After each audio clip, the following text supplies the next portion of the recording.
సాధ్యమైనంత సమయపాలన చేస్తాను. ఇరు తెలుగు రాష్ట్రాల మనసులతో బీటముడి పడిపోయిన ఇరుముడి సినిమా విజయోత్సవానికి విచ్చేసిన ప్రతి ఒక్కరికి నా వినయపూర్వకమైన నమస్కారాలు. శివ నిర్వాణ గారు చాలా గురుతర బాధ్యత ఈ సినిమాలో నాకు అప్పచెప్పారు.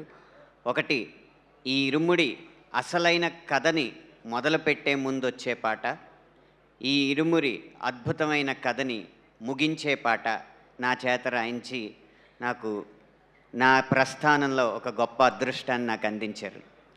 శివ నిర్వాణ గారు లాంటి దర్శకులకి మాత్రం ఎప్పుడు విజయం రావాలని నేను కోరుకుంటూ ఉంటాను. కారణం ఏంటంటే వారు స్వతహాగా పాటలు రాయగలరు. ఒకవేళ వారి సినిమా విజయవంతం కాకపోతే వచ్చి మా పొట్ట కొడతారు. కాబట్టి వారికి ఎప్పుడూ కూడా విజయాలు రావాలని మనస్ఫూర్తిగా కోరుకుంటున్నాను. మా రంగంలోకి వారు ప్రవేశించకుండా వారి సినిమాలకు మాత్రమే వారి పాటలు రాయాలని మనస్ఫూర్తిగా కోరుకుంటున్నాను. ఇక ఒక క్రికెట్ కామెంటరీలో టెండూల్కర్ గురించి గవాస్కర్ గారు మాట్లాడుతున్నారు. పక్కన కామెంటేటర్ ఇప్పుడు టెండూల్కర్ ఫామ్లో లేడు, ఎలా అంటే form is temporary, class is permanent అన్నారు. కానీ రవితేజ గారి విషయంలో form is temporary, mass is permanent. అందుకనే మళ్ళీ మళ్ళీ ఇలాంటి విజయాలు ఆయన అందుకోగలరు.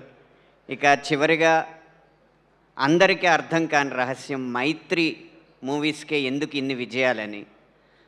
దర్శకులు, నిర్మాతలు, పాలకులుగా, నటీ నటవర్గం, సాంకేతిక వర్గం, పాలితులుగా ఉండే సంస్థలు కొన్ని ఉంటాయి.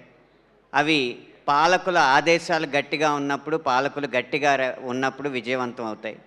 అలాగే దర్శక నిర్మాతలు యజమానులుగా, నటీ నటవర్గం, సాంకేతిక వర్గం ఉద్యోగులుగా ఉన్నప్పుడు కొన్ని సంస్థలు ఉంటాయి. వారిచ్చే జీతాలను బట్టి ఆ సినిమా విజయాలు ఆధారపడి ఉంటాయి. కానీ ఒక్క మైత్రి సంస్థ మాత్రమే అందరూ భాగస్వాములుగా, తమ వ్యాపార భాగస్వాములుగా భావిస్తారు. కాబట్టి ఈ విజయం మాకు లాభం అని చెప్పి అందరూ పనిచేస్తారు. అందుకే ఇన్ని విజయాలు వారికి అందుతున్నాయి. అలాంటి గొప్ప సంస్కృతిని ఈ పరిశ్రమకు పరిచయం చేసినందుకు మీ విజయాలు వెనక ఉన్న ఈ వినయానికి మనస్ఫూర్తిగా నమస్కరిస్తూ ముగిస్తున్నాను. సమయపాలన పావించానని భావిస్తున్నాను.